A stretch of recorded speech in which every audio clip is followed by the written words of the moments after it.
So if you're somebody that likes collecting transmogs, one of the best parts of new expansions is just the sheer amount of new appearances you can go and collect, and almost all of these appearances are of the higher graphical quality because all of the most modern WoW expansions have all had some amount of increased graphical quality for the new armor and the new weapons. And the War Within is no different. There are a ton of really cool and unique new transmogs. So in this video, I want to go over 5 of the most unique weapons that were added in with the War Within. Most of the weapons on this list are also very easy to obtain, so after watching this video, it shouldn't take too long for you to go get one of the weapons on this list if you're really looking for it. And to start off this list, we have the most recent weapon added into the game, the Cold Flames Edge. Now, this is obtained from the 20th anniversary, so you just go to one of the 20th anniversary vendors, and this is going to cost 10 of the Bronze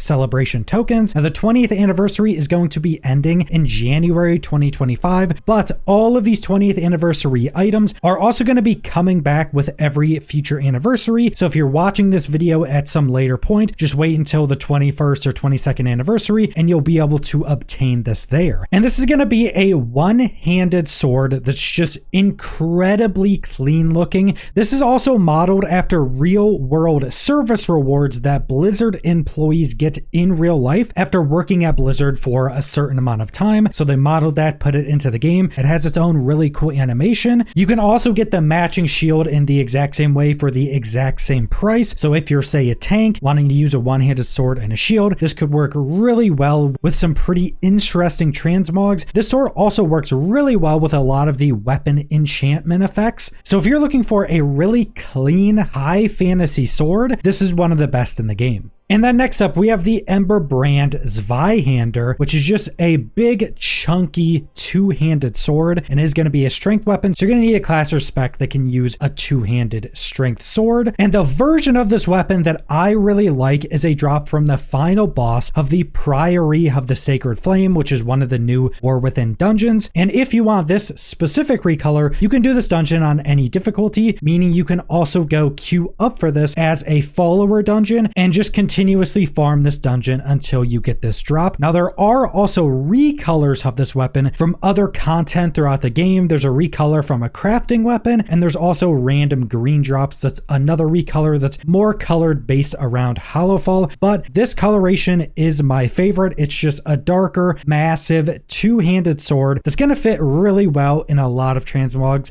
especially if you're playing a DPS warrior. And next up, we have a bit of a different weapon with the Hive Breaker's Dipper, which is going to be a two-handed mace. It is going to be a strength weapon, so you're going to need to be on a spec that can get this as a drop. And this is obtainable from the Cinder Brood Meadery, which is another one of the new War Within dungeons. And it has a chance to drop from all 3 of the bosses from this dungeon, but the Bank Busby boss has a much higher chance to drop it. And there's currently no recolors of this weapon that I know of, so you can go run this dungeon on any difficulty, including queuing up for this as a follower dungeon. So you'll be able to pretty easily just farm this dungeon back to back to back to be able to get this mace pretty quickly. And this weapon is definitely a bit more thematic. It's basically a beehive on the end of a stick with this dripping honey effect on it. It's just a really cool and unique weapon, and there are definitely some transmogs that'll go along with this. You can also go get the bee mount from the War Within that could also fit with the rest of the transmog, and it's just a really unique looking weapon with a cool effect on it. And if you're a Fury Warrior, you can dual wield to have 2 beehives dripping with honey.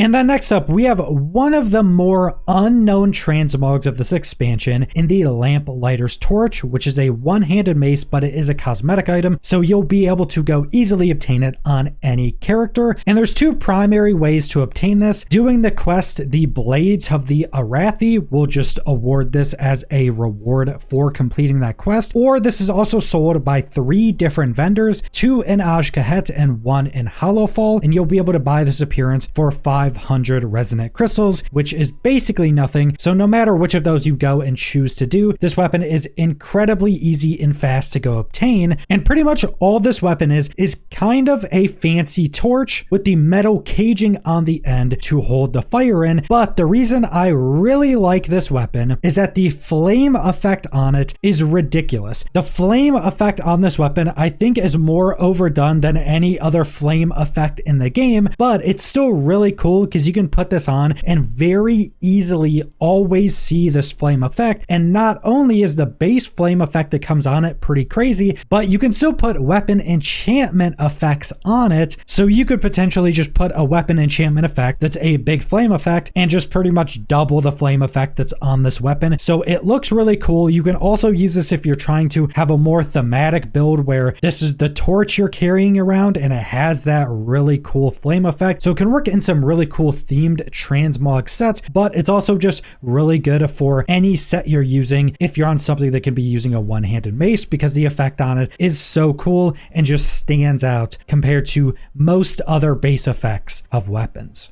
And finally, we have what I think is probably the coolest weapon transmog of this expansion. It's also the hardest to obtain on this list, but these are the Void Reaper's Warp Blades. And this is a one-handed fist weapon that is dropped from the Nurubar Palace raid from Nexus Princess Kaiveza. And you have probably seen these because these things are so cool. They're basically just these warp blades that look exactly like something that an ethereal would be wearing. They also just fit in perfectly with the rogue set for season 1 of the War Within. So especially if you're a rogue, you're definitely gonna want this appearance, but it also just always reminds me of zealots from StarCraft, just charging in and having their warp blades. And while theirs are different colored, this just always reminds me of those. It's a really cool transmog, and it's actually not as hard to obtain as I may originally have let on, because there is only one coloration of this weapon, so you're able to obtain it on any raid difficulty. You're also able to obtain it from any of the weekly boxes. So say if there's a weekly event that week to complete 5 mythic dungeons and you get a box with a random piece of raid loot, it could be this blade if you're in a spec and on a class that can use this weapon. And then you're also able to obtain it from the Great Vault and as extra warband loot. So if you're going and spam running the raid on any of your characters that can obtain this, you can also just randomly get it as a warbound until equip piece of loot, which will allow you to easily get the appearance as well. Now, with all of that being said, it is one of the rare drops of this boss, so it's going to be much rarer to obtain than any other piece of loot from this boss. But because it's generally so easy to go farm, you could go farm this on LFR. You shouldn't have too big of a difficulty going and getting at least one of these on any difficulty of the raid or from any of the other methods I just went over. But that's 5 of the most unique weapons from the War Within. All of these are easily obtainable right now, but keep in mind the Cold Flames Edge is also going to be going away at some point, and you'll have to wait till the next anniversary to be able to obtain that again. That's also the easiest weapon to go obtain, so if that interests you at all, I would just recommend going and doing like a daily or 2, and that will give you enough of the 20th anniversary tokens to be able to go and pick up that weapon and the shield. But that's pretty much all I want to go over, so thanks for watching.